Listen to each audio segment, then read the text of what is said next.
right? So Alberta has another round of restrictions, and it's just rather insane, I guess, to start out that we're continuing to do the same thing over and over again and expecting a different result. That's kind of what governments have committed to doing when it comes to this whole situation is let's do more of the same and hope that it does something different and that the the lockdown people, it's very, very insane in that the first thing is that if lockdowns work so well, then why do we have to do them over and over again, right? Like, why do we have to do them over and over again? Now, the reality is that they don't work, right? They have very little effect on the spread, if any.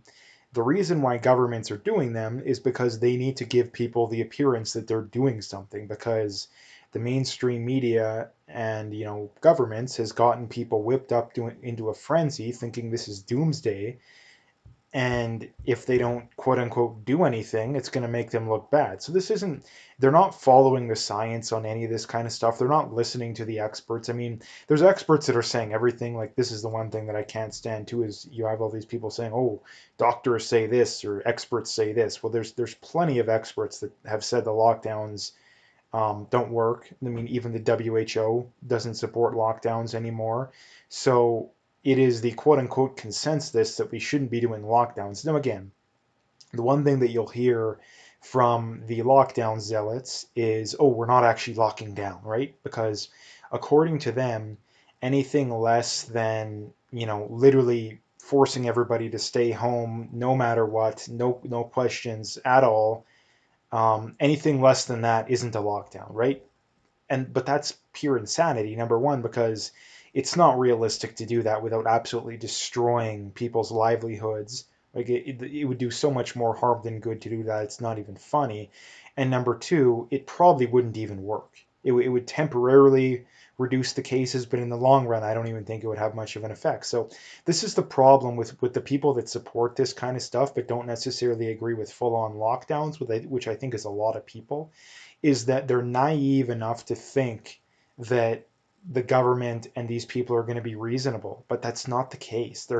Their solution to every problem that comes to this is to double down and double down some more. The case numbers are irrelevant, right? They're completely irrelevant.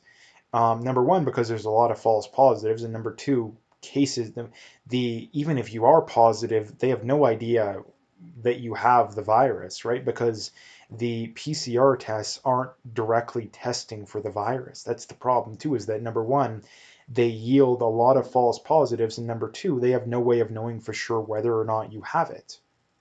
So that's the big problem when it comes to cases. The other thing is the deaths are the numbers we should be worrying about. But the problem with that is that the vast majority of people that are dying are very old, people that are going to be dying very soon anyway, right? So there's really nothing that points towards us needing to be overly worried about this. And getting into the main point I wanted to bring up here is that for all the people that are naive enough to think that, oh, we just got to do this to reduce the cases, it doesn't matter. Like I always give the example, like I think it was Nova Scotia, they implemented mask mandates when there was one active case in the whole province. This has nothing to do with safety or any of that garbage. It has everything to do with control and grabbing power. It is everything. Now, again, I do appreciate that the Kenny government hasn't implemented more craziness, which a lot of other governments have, but I also don't appreciate that they're still doing way more than we should be doing.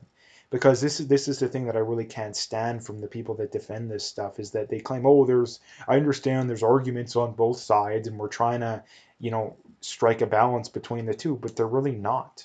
Because the balance that they're trying to strike is always in one side. It's always in one side. Like, we have not tried what the side that isn't all paranoid wants, which is most people go about your normal lives pretty much unabated. The people that want to be paranoid and wear their tinfoil hats can do it, and the rest of us can go about our normal lives. They haven't done that. And again, there's plenty of areas that have done that and been perfectly fine too. This is the other thing, that these people are naive enough to think that, and ignorant enough to believe that there isn't areas that have done that and been perfectly fine. Like, you had Sweden, you had South Dakota, you had Georgia and Florida that opened like really early, None of those places had any issues. None of them, right? Absolutely none of them. And again, they'll point out, oh, the numbers in Sweden are going up now. Well, they're going up pretty much everywhere. And again, at no point have their hospitals been overwhelmed. This is the one doomsday argument they've come up with. If we are, 8 months into this or whatever we're at, and the hospitals haven't been overwhelmed, the chances of them being overwhelmed are incredibly low. Unless it mutates and becomes far more deadly than it is, we have nothing to be worried about. I mean, you look at New York, the area of the world that was hit the hardest, probably. I mean, there's other areas that may have been hit harder that just didn't test. Not their they didn't have hospitals that are overwhelmed. They had the field hospitals ready to go, assuming that they were going to be overloaded, and they didn't see a patient. Right? I seen people make videos in hospitals in New York, then they were, normal capacity. Right? We had one hospital in all of Alberta that was at capacity, and people were, thinking that it's going to be doomsday. Oh, we have a hospital that's at capacity. The horror, right? But anybody with a brain knows that hospitals have to be close to capacity to operate, because they're not designed to be half full, right? That's not how they work, because they're designed to be close to being full, if not, like 90, 95%.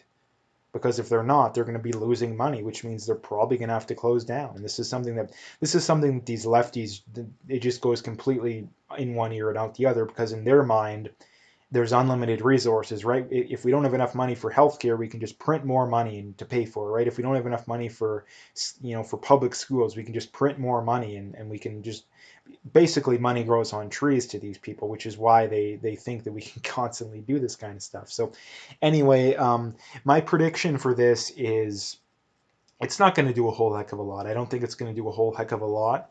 And I think that's going to give the government an excuse to impose more restrictions around Christmas time, because again, the restrictions start today. They go through the 27th, I believe. Within that next week or two, I think it'll be very clear that it didn't do a whole heck of a lot. Maybe a little bit, but regardless, I would bet every dollar I have that coming out of this little 2 week restriction, the lockdown zealots will still be paranoid. Even if the cases are cut in half, they'll still be paranoid. Because if we have 10 cases a day, these people still want the restrictions, right?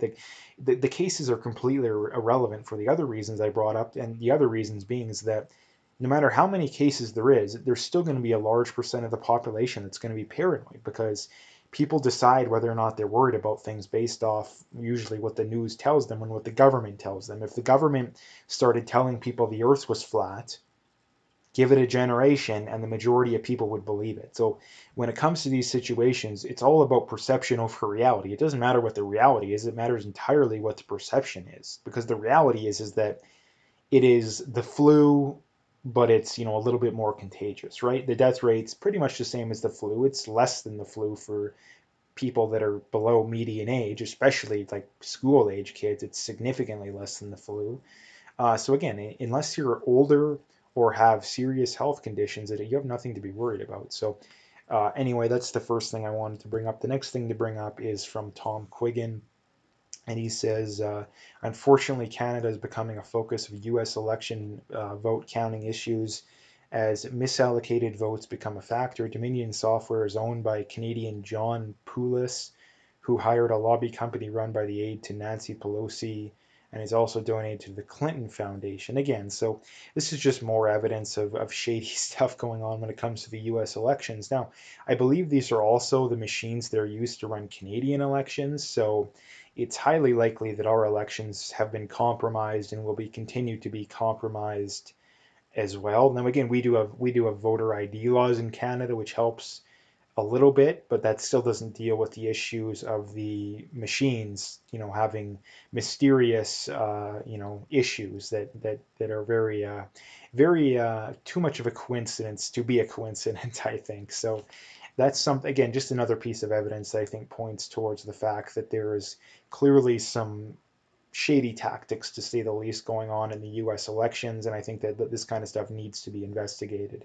And I think it's going to be, but I think Biden probably still pulls it out, because I think that the system is rigged. But if there is any justice, I think it will probably point towards Trump winning. But again, it's hard to say at this point.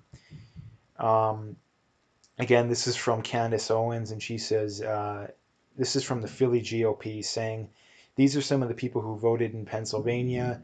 840 people were 101 years or older. 39 lived in this during this through the Civil War. 45 were born in the 1800s. Again, then they point towards they show a link that proves the claim, and yet Candace Owens points out, and yet the communist media and the tech lords are claiming there's no evidence of fraud. Now again, let's be honest. I think anybody with half a brain knows that there is fraud going on. The question is, to what degree did the fraud go on? Was it enough to sway the election? Now, I would guess yes, but again, I'm not sure. I don't know. There needs to be a full audit of this kind of stuff done. And again, there may well not be a way to do it. So again, that's something that needs to be talked about. But again, this kind of stuff is too much of an anomaly, right? Like 39 people were alive during the Civil War. There's no one alive that's that old. 45 people born in the 1800s. There's nobody alive that's that old, right? So again, there's clearly a lot of shady stuff being done, and it needs to be investigated. And the last thing I wanted to bring up is from Tracy Wilson. Now, again, the Alberta government has a survey up right now, asking people's opinions on firearms policy in Alberta and in Canada. So again, make sure you go check out that survey, give them your opinions, tell them the gun control is all bunk, and yeah, because again, if we don't make our voices heard when it comes to this kind of stuff, the gun control zealots are going to. So again, you got to go make your voices heard on this one. So go check out that link, and make your voices heard. So anyway, that's what I wanted to talk about today. If you liked the video, make sure you hit that like and subscribe. If you haven't already, make sure you check out those links in the description. Follow me on those other platforms. If you want to donate, you can do that as well. But any support I can get is very much appreciated.